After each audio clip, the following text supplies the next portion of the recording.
4 pusat pembinaan sementara PPS dibuka semula di Kota Tinggi selepas situasi banjir di daerah itu kembali buruk. Setiausaha Kerajaan Negeri Johor Tan Sri Azmi Rohani berkata, sehingga jam 12 tengah hari tadi, jumlah mangsa banjir di daerah itu meningkat kepada 229 orang daripada 60 keluarga berbanding 84 orang pada jam 10 pagi tadi. Beliau yang juga pengerusi Jawatankuasa Pengurusan Bencana Negeri berkata, daripada 3 PPS yang beroperasi di daerah itu sejak jam 8 malam tadi.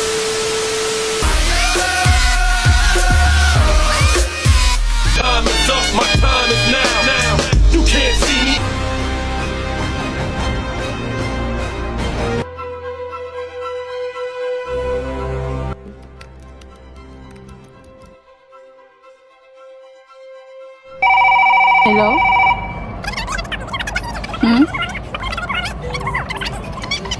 Okay, info received. Roger and out. Hello, Agent Nika. Please prepare some food and drinkable water.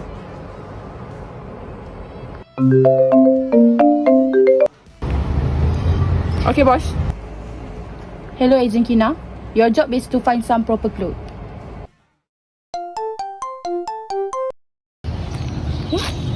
Okay, Roger and out. Agent Wawa, find cleaning tools.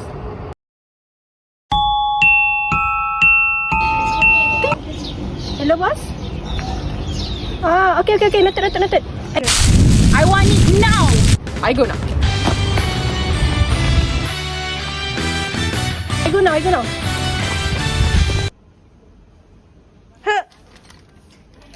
Drinking water. Rice. Instant noodles. Canned food. Go, go, go, superhero. Go, go, go, superhero. Go, go, go, superhero. Go, go,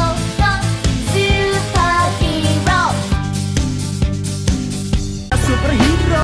More. Brush. Glove. Sponge.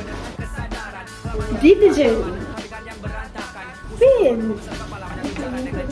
I'm feeling like a Good job, Agent. superhero. Flying higher than the clouds I go. No capes or masks, just pure magic. Saving the world, making it fantastic. Yeah. Every day's an adventure, no